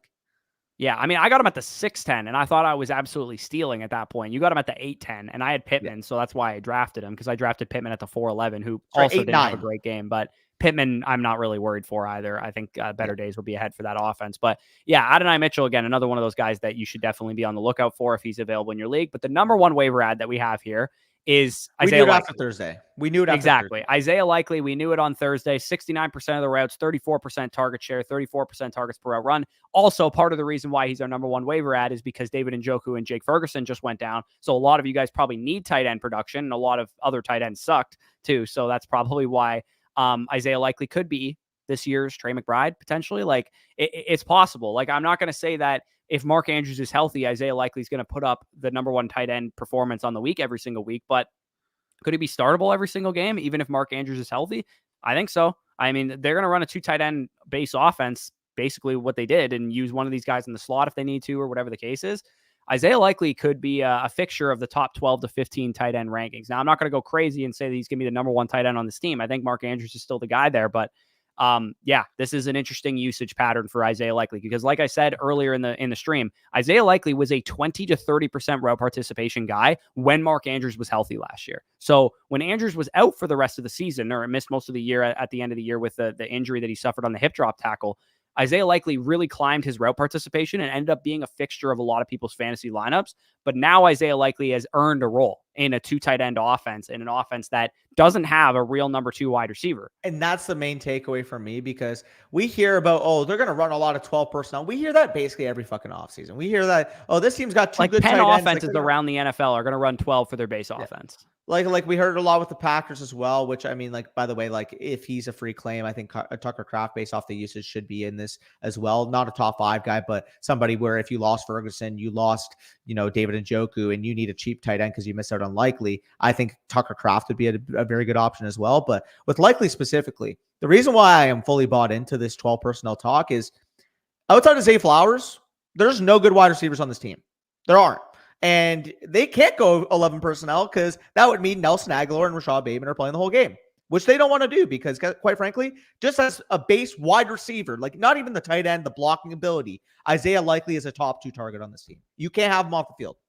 No, and the nice thing about Derrick Henry, because we talk a lot of shit about Derrick Henry, is he draws a lot of defenders into the box, and they run a lot of play action, or at least they did against Kansas City. And there was a lot of short passes and a lot of that kind of bullshit, but dude, on play action passes, Isaiah Likely had a 25% target share. I think like between the 2 tight ends combined, Andrews and Likely, it was 50% of Andrews' targets came on play action, and 25% of Isaiah Likely's targets came on play action. So I think they're going to run a lot of play action. Of course, people are scared of Lamar running. People are scared of Derrick Henry running the ball on defense. So I think that both of these tight ends can work a lot of over the middle of the field type of stuff. And Likely specifically is better after the catch even than Andrews is. So he has a chance to really make a lot happen. So Isaiah Likely is definitely the number 1 pickup. I would say let's rank like some other tight, like, because I think Noah Fant is probably the second best pickup at the tight end position, because he ran a lot of routes for the Seahawks. Hunter Henry, same thing. They used that was a tight end only offense there, and he ran a lot of the routes for the Patriots. You mentioned Colby Parkinson and Tucker Kraft already. Yeah. I think all of those guys end up being really good tight end pickups. I would say just go after whoever's cheap, man. Like Noah Fant and Hunter Henry are widely available, like over 20%, like under 20% rostered. And I feel pretty good about them versus what you're gonna have to pay for Likely. The other one too, again, like there will be better days off. This offense is kind of disgusting overall, but we did see Pat Freiermuth also get 4 targets, and there should be an opportunity on the Steelers outside of George Pickens for him to be the number 2 target. So if you're really in a pinch, again, he may not be available in your league because he was kind of valued more so as like a tight end, a 13 to 15 option going into the season. But if he is available, maybe somebody dropped him going into the year or something like that, I think he's a fine, potential top 15 guy that can maybe catch a touchdown, knowing that he could be the number 2 there. The other one too, if I'm looking down, 75% of the routes for Freiermuth as well. People were worried he was going to get taken off the field a lot, and he definitely was in more of a timeshare than we would like to see, but 75% of the routes is still solid usage. For sure. I mean, other than that, like I'm looking through, It is Tyler pretty bleak, Conklin, man. the chat's saying as well, plays tonight. Also Yeah. a good stash if you guys need tight ends. You can afford to drop somebody on your bench before waivers kick in. Do that now. Tyler Conklin could end up being a decent option for people as well. Funny enough, I actually did that in my home league. So I had David Njoku. I know I'm going to lose him. So I'm like, okay, instead of having to pay up for the fortune for Tyler or for a tight end after this week, I could take a free lottery ticket on Tyler Conklin, see his usage tonight, see his targets tonight. And if it doesn't end up paying off, cool. I drop him and I end up picking the top waiver wire ad like an Isaiah Likely, maybe a Tucker Kraft that I miss out on Likely. But if Conklin does pay off, then I just save myself some fab dollars. Well, let me ask you this, because let's say Likely's not available in your league, because me and you are both in this situation, and I'm actually like just genuinely asking because I'm in this situation. Yeah. This is who's available on my waiver wire at the tight end position. Yeah. Tyler Conklin, I believe, was actually added. Yeah. So Cal lost Jake Ferguson, so he grabbed Tyler Conklin before I could grab Tyler Conklin. So these are the top available tight ends on my waiver wire: Noah Fant, Hunter Henry, Tucker Kraft, Colby Parkinson, Cade Otton, and then, again, other guys, Juwan Johnson, Chikakonkwo, guys like that, probably not quite as high up. For me, I'm looking at it as Fant or Hunter Henry are the best options to me, just because they're both, like, I'll go over the usage right now. Like, Noah Fant, we were worried that he wasn't going to, be a starting tight end last year because they had Colby Parkinson, they had Will Dissly running routes. Noah Fant ran 75% of the routes, had a 19% targets per route run rate, 17% target share. ADOT was a little low. He also received an end zone target in the game. Like Geno Smith in the passing offense, I don't think will be hamstrung like that every week. Agreed. I think Fant is the best option personally. Between him, Kraft, and Parkinson, actually. Like Parkinson, so you would put him really over Henry too? Kraft Henry was good, but Kraft over Henry without Jordan Love. Right. Okay. So Kraft would get demoted because that's the Love context there. I was more so just talking about because Kraft worked ahead of Musgrave. Honestly, Parkinson would actually be probably my number one because I want pieces of this Rams offense. We talked about Robinson. I very well think he could take a huge jump, but with no Puka Nacua in this offense, like we're automatically taking 8 to 10 targets. And again, I'm not saying one player is going to take that workload because Puka is such an integral part of this offense. This offense is going to get worse as a result of him not being on the field. But Parkinson played 88% of the snaps, had 5 targets for Matthew Stafford in a game where the Rams offense wasn't clicking and their offensive line was decimated. Like I really think 82% of the routes. My issue with Parkinson is that his ADOT was 2.4 yards. Yeah. So, I mean, Fant was targeted more juice after the catch. Yeah, I mean, but you talk about like, oh, the Rams don't have Puka Nacua. It's like, well, there's no good wide receivers on the Patriots right now. Like, I'll take Hunter Henry and his 11.3 ADOT and 14% target share in the first game, 83% of the routes. Drake May's going to take over pretty soon, man. I think he's getting on the field soon. I get that. That's the main question. If you told me for Hunter Henry that Drake May was starting as soon as week 3, I would agree with you. He'd be the number one. But knowing that, is it going to be a week 4, week 5, week 6? Is it going to be week 8 thing?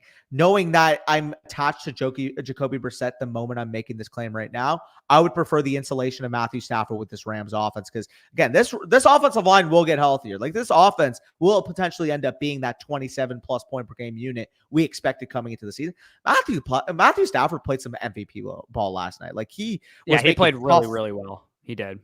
Eating hits, taking tough throws. And like we were talking about with Parkinson himself, the ADOT was low, man, but he showed me what I wanted to see after the catch. Again, a 6'7", 265-pound guy. We saw Tyler Higbee as well a couple years ago get used in the red zone. Like, I don't know, man. If he's showing this type of juice after the catch. I think that's the problem for me with Colby Parkinson. I just don't think he's good. Got paid like he's good. I guess, but like Hunter, like he averaged 4.1 fantasy points per game in 2022, 3.6 in 2023. Like Noah Fant has a tight end 1 finish in his career. Hunter Henry has multiple tight end 1 finishes in his career. So at least with those guys, I know they've been productive dudes in the past, and they've been running the same amount of routes, getting the same amount of rolls as Colby Parkinson is. It's just a worse offense, and they have more target competition, at least for the short term when Puka Nacua is off the field. See, that's the difference here is for me at tight end, like I understand they are more talented options. And Noah Fant, like you said, like I do believe in the Seahawks offense. He would actually be my number 2, but I also have Smith and Jigba too. So that's why I'm like, do I want to have Fant and Smith and Jigba? Because if T. Higgins isn't playing, I'm going to have to start JSN. So I don't know. It's weird. Cade Otton is another one that I think shouldn't go totally overlooked just because he was terrible. I think you saw the Rome got an MRI. Yeah. Odunze got an MRI on his knee, or getting an MRI on his knee, which is fucking Christ. Not ideal. I have him in the flock league, man. I'm going to have to record a clip on that now. Yeah, you might have to. So again, the tight end position is going to be something that everybody is sorting through this week, or at least Ferguson and Njoku managers are sorting through for sure. So again, the one guy I want to shout out is Cade Otton, because Cade Otton runs every single route for the Buccaneers. Like, He's literally, he is shit. on the field constantly. 88% of the routes last week. It's a lot of target competition there. There's a lot of good receivers, but if Baker Mayfield's going to play well, I mean, how is he any different than some of the other guys that we just talked about that are like number 3, number 4s on their roster?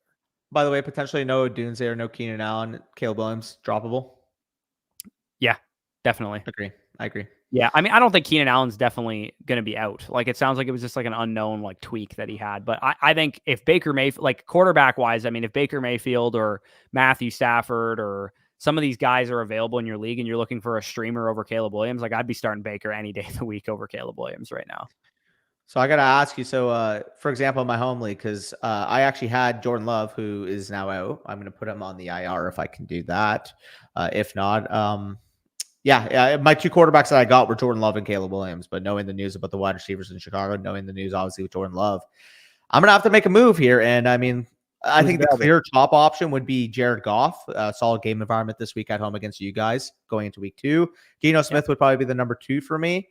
And then after that, it's like, do you want to take a stab on Darnold? Do you want to take a stab on Fields? Do you want to take a stab on definitely not touching Derek Carr against the Cowboys? Like, I get the appeal with Fields, but honestly, I just don't want to have to deal with that offense, to be honest. I think I would go Goff there of that group. I think Goff, Stafford, Geno, and Mayfield are the premier quarterback pickups if they're available in your league. And like, maybe like people not rostering second quarterbacks will help this, obviously, because you might even have guys like Purdy or Tua available on your waiver wire. If your league mates are staunchly, I'm going to roster one quarterback and stream, like some of my league mates are, like, there's good quarterbacks on the waiver wire in most of my leagues that I play in.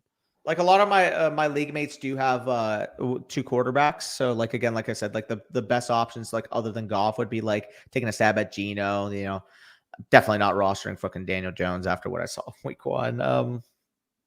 Yeah, I'm gonna have to figure it out. Holy crap. Yeah.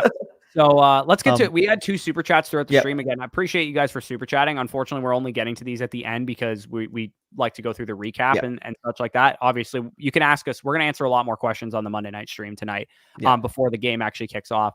G16 says, what to do with Spears, Chase Brown, Warren, and Bucky? I think there are firm holds, all of them for me. Like, all of them, especially Warren and Chase Brown and Bucky too, were more like late season kind of play. Spears, there was an off chance that he was going to be a bigger role in week 1. Same, I guess, with Chase Brown too. But I'm holding all of them unless you have to pick up somebody. Like, of this group, I'd probably drop Bucky, I would say, but I still think they're all good holds if you don't need to pick up anybody. How do you rank these guys in terms of lineup utilization going into week 2? I would actually put them in my lineup. I have my clear order. Warren is definitely 1 because he was coming back. I would take Chase Brown. I would put Warren ahead of Chase Brown because Chase Brown and Warren played like the same role, and Warren was coming off of an injury where he was like out for most of the preseason. And I think that's fair. However, I will say going into the matchup against the Chiefs, I could definitely see a lot more targets, and Chase Brown had a lot of usage in the passing game this week. Obviously, the rushing game is something we want to see. 33% of the snaps, dude. He was getting targeted though. That's what I want to see. He was, but he only ran 37% of the routes. Like, Zach Moss ran more routes than him too. Yeah. And that sucks. Like, I love Chase Brown. I started him over J.K. Dobbins this week, so I'm probably going to lose my matchup because of it. What's the projection in your league right now? So right now I'm down by, let me take a look here. It's 88 to 61. So my team kind of shit the bed. Other than Anthony Richardson, like 61. Chase Brown, bad game. Michael Pittman had a bad game. David Njoku left early. Drake London had a bad game. Jackson Smith and Jigba had a bad game. I haven't had Breece Hall or Brandon Ayuk play. So those are 2 of my first 3 picks. They obviously could help me win this matchup, but he also still has Christian McCaffrey to go. So that is scary. He's got 17 points on me right now? No, 27 points on me right now. So I'm probably going to lose. Christian McCaffrey up 27. Like, Breece Hall will have to go nuclear, and Brandon Ayuk will have to go nuclear for me to win this. Yeah, I mean, I have a little bit less of a sweat in my home league. I'm projected 67% win equity in the matchup right now going into Monday night, but still a sweat nonetheless. Because when you do see Breece Hall and George Kittle on the other side, it doesn't matter what your lineup or what your matchup projection says. It could say 99%. I would still have some fear in my heart knowing those are the type of players that can break the slate open for him. I go into the matchup, so obviously shout out Jahmyr Gibbs, 17.4 PPR points. Shout out Cooper Kupp, over 32 PPR points in my lineup last night. I am 132.5 to 96.3 up. And like I said, he has Breece Hall and George Kittle. So we'll see how it ends up materializing. Hopefully I'm able to secure on, because it would be very nice starting my home league 1-0, knowing that I'm going to completely overhaul at quarterback and tight end with Love, Caleb, and Njoku all kind of being guys that are going to be on the way out for me. Well, yeah, and here's a primo example of people being like, oh, you got to draft the second tight end or a second quarterback. It's like, is there a difference between drafting Pat Freiermuth as your second tight end and going to the waiver wire and dumpster diving picking for up Noah Pat Fant or Freiermuth, Hunter Henry or Cade Otton or Colby Parkinson? Like, no, not really. That's why we don't do it. Yeah, I mean, like, for example, I lost Njoku, and literally last night I picked up Tyler Conklin. Like, I did that because I knew, hey, like in my league especially, I know everybody loves rostering 2 or 3 tight ends. I know Isaiah likely is probably going to go for over $20 fab dollars. So I'm like, okay, I'll pick up Conklin now. If he has a good game, I keep him. If not, I may have to be in the running for likely. Yeah, and I probably should have done the same thing. But to be honest, like, would you have dropped any of these guys for Tyler Conklin? Like, my bench is pretty loaded right now. I'm not going to lie. Like, I have my bench. I have Ray Davis, Rico Dowdle, Chase Brown. J.K. Dobbins was previously there, but Chase Brown's going to be a bench play for me going forward. Jalen McMillan and T. Higgins, who was out. You dropping any of those guys for Tyler Conklin? The only one I would consider would be Ray Davis. Like, if you're desperate. Like, I'm going to have to drop him this week, most likely, because I have to pick up a tight end if David Njoku's out, unless David Njoku gets IR'd, which is possible. I actually wouldn't hate that, because Jonathan Brooks is on my IR right now, too. So, and I have 2 IR spots. I have Brooks on my IR right now. I'm definitely going to have to be in the running for early season points, knowing that Dowd will drop to 4.2 in my lineup. But I mean, the thing too, people, by the way, if people dropped out on your league, do pick them up, because this was probably the worst game script we could have possibly asked for. The Cowboys offense just really not moving the ball at all in the second half, playing content with the 3 lead. And took their starters out after the first 2.5 quarters. Yeah, for sure. We do have one more super chat here from Piff that we can get into. Full PPR, he got offered Odunze Neighbors for Flowers. I have Puka, Terry, Lamb. Thoughts? Rest of team is I would AR. take Neighbors straight up over Flowers. So, I mean, yeah. Yeah. I would take Neighbors straight up over Flowers as well. And just pocketing a free Odunze is definitely a nice little setup there. So, assuming he has to clear a roster spot, who are you dropping? Of that group? Yeah, assuming he has to clear a roster spot because he's taking a 2 for 1. Probably. I would agree. Don't want to, because I don't want to drop Brooks. Obviously, you don't want to drop him. Obviously. You could drop Jaden Daniels and just roll with Anthony Richardson. The tough thing is that you have 2 quarterbacks that are weekly volatility kings, and you don't know for sure. Like, you could package one of them and try and upgrade at quarterback using Singletary or something like that. That's what I would rather do if I could. You could drop Ray Davis. Yeah, I don't mind that either. Then, do that. JD is that dude. I mean, you could very well make the case. He looked good as a rusher, especially for fantasy. Obviously, real life, there's a lot more of a projection. But when you're saying he's that dude for fantasy, I completely agree. Because, I mean, 88 rushing yards, 2 rushing touchdowns matters. Davis, Chandler, and Dowdy. You still dropping Davis there? I'd probably drop Chandler instead. Yeah, I didn't end up seeing the usage split. I know Aaron Jones also had the touchdown, but I am curious. Vikings usage was 53% of the snaps to Aaron Jones, 39% to to Ty Chandler, and then 2% to Myles Gaskin. So it was very comfortably like Aaron Jones in his usual Packers role. And then Ty Chandler is kind of just going to mix in. And of course, he's going to be a good handcuff and a good contingency play. But if both guys got nuked, James Cook and Aaron Jones, I want Ray Davis over Ty Chandler. Yeah, I think that's fair. They have similar standalone roles, and the upside is Davis. Sorry. Yeah, I mean, I guess Aaron Jones is more likely to get injured than James Cook, but I think that's the proper play there. Anyways, appreciate you guys for joining us over the last hour and a half or so. We want to make sure people want to watch this back, so we'll probably sign off of here. We will be live later today, again at 7:15, 7:20. We'll be live to answer some more questions. We will have a "Is it time to panic?" video up around 3:00 about Marvin Harrison and those type of players. We're going to have waivers tomorrow. Like Danny said, we talked about a good first look of the waivers so far, but we will have more waiver talk on tomorrow's video. We'll probably be talking rest of season rankings as well at some point. Yeah, rest of season rankings, trade targets, like you said, time to panic video, obviously the waivers. The one thing with the waivers too, they are coming out on Tuesday this week. But going forward, we will try to get those out for you guys on Monday. And if something happens on Monday, or on the Monday Night Football game, we'll make sure to write a disclaimer in the description. Yeah, absolutely. Yeah, like if Breece Hall tears his ACL, God, I don't even know why I said that. If something bad happens and Braylon Allen's 100% of your fab ad or something, then obviously we would talk about that in maybe even a separate short or something too. In addition to just putting it in the stream there. And yes, Chef Rand says hit the like button, fellas. Appreciate you guys for tuning in. If you want to hit the like button, do it. Please, it helps us in the algorithm and we really appreciate it. Subscribe. If you are playing fantasy, we're going to have you covered all season long. And our rest of season rankings will start being added to the site. If you guys are Flock Fantasy subscribers, you should start seeing those this week as well. We're going to make some additions and some upgrades, and our weekly rankings manifesto. If you guys want access to that, of course, you can get access to it with Underdog Fantasy, promo code FSE, deposit $10. You'll get access to it. Weekly rankings are also available on the site, and our rest of season rankings will be available on the site. And everyone's, come on, man. Oh no. Yeah. Dude, I have more. I guarantee there's nobody in this chat. I have them in the Flock League. I have more Breece Hall than all of you guys combined. So it would hurt me more than everybody. Guaranteed. I have him on my big dog team. I have him 2 of 4 redraft leagues, and he's my second highest drafted first round player or highest drafted first round player of any Underdog Fantasy pick. So I have bags upon bags of Breece Hall. So I would be sad. I may have to call the hit on you if he gets hurt tonight now. Yeah, I might. I might be the fantasy reaper if that happens. But, I mean, if it does happen, I mean, Braylon Allen's probably 100% of your fab type of dude. So, anyways, appreciate you guys for joining us. Stay tuned for the Time to Panic later today. Peace out. We'll talk to you soon.